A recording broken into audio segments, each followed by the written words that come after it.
Breaking news from the NBA because Chris Paul is heading back to Los Angeles. The veteran point guard agreeing to return to the Clippers for what is expected to be his final season. Man, what is going on in the NBA? First we got Damian Lillard going back to Portland. Russell Westbrook retired, and now Chris Paul is back on the Clippers. This is genuinely a really weird offseason, but I'm here for it. I actually love this move for LA.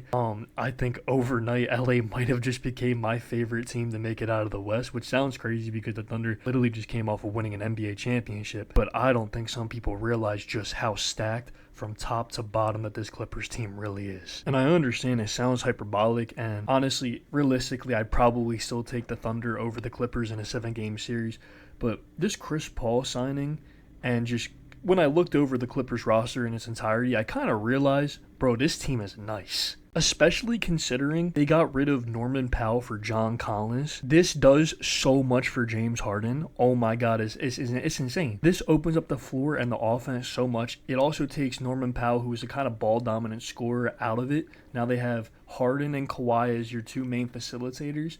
You have a lot better than John Collins, and Ivica Zubac last season literally played like a top 5 center. But yeah, not to mention, they also just kind of got Bradley Beal. Like, the moves that the Clippers made this offseason, I think out of every team, they have the best grade. So in this video, I'm going to go over why I think the Clippers, they might make it out the West. I want to first start with the starting lineup. So at the point, they're going to be running James Harden. This is projected, obviously, not confirmed. But as you can see here, right, they got James Harden running the point. They got Bradley Beal at the 2. They got Kawhi at the 3, John Collins at the 4, and Zubac at the 5. This is already an immaculate starting 5 in terms of the top Western Conference teams. I think that it obviously can compete with almost every single one of them. But what really gets crazy is when you take a look at the bench, right? They could have just a complete second unit of Chris Paul, Chris Dunn, Derrick Jones Jr., either Nicholas Batum or Bogdan Bogdanovic, and then Brook Lopez. Don't think people understand just how deep this team legitimately has 10 to 11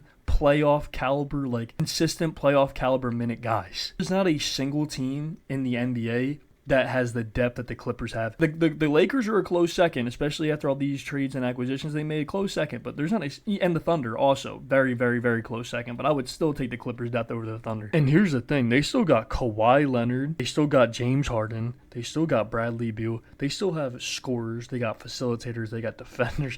Like, this Clippers team has legitimately everything you could ask for when you're asking for a contending caliber roster. And let's just take a look at the starting lineup, right? I feel like a lot of this offense is going to include a lot of James Harden and Zubac pick and roll. They're probably going to have a lot of John Collins sitting in the dunker spot. John Collins can also shoot a little bit, so he can be in a corner threat, maybe open up for James Harden to do a little bit more of his ISO. That doesn't work. You always got Kawhi. He can operate in the mid-range and the low post. Now, say you want to go for a little bit more. Say now you want to go dive to your bench. Or even, actually, let's say James Harden's just not on for that day.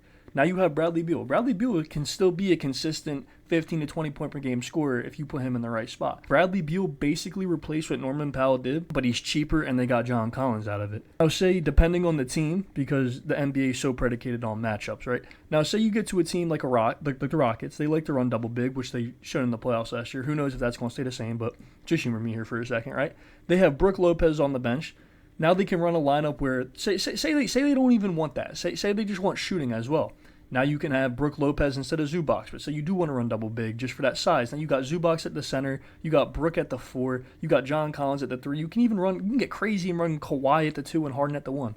This team has so many options. It's not even funny. And even with James Harden getting older, who knows when the the real fall off is going to hit. I'd still say James Harden is an all-star caliber player. Kawhi, I think, is still a superstar caliber player. I still think Kawhi, fully healthy, playing his brand of basketball, he can be the best player on a championship team. But even if he's just slightly below that, this team has so much depth. It has so many guys. It has so many well-rounded players. I don't even think they need a legitimate superstar to win a championship. They just need a top 10 to 15 caliber player, and everybody be playing a good brand of basketball and good coaching. And what we've seen more recently as the years have gone on, more well-rounded teams are typically the ones that win. Yeah, there might be examples of superstars being able to just completely carry a team, or even a couple good players. But as we've gone on, we've started to see, man, if you want to win a championship, if you want to get far in the playoffs, you're going to need depth. And let's just be honest, injuries are part of the game, rest is a part of the game, matchups are a part of the game, and I think the Clippers legitimately can match up against all other 30 or other 29 NBA teams. Like,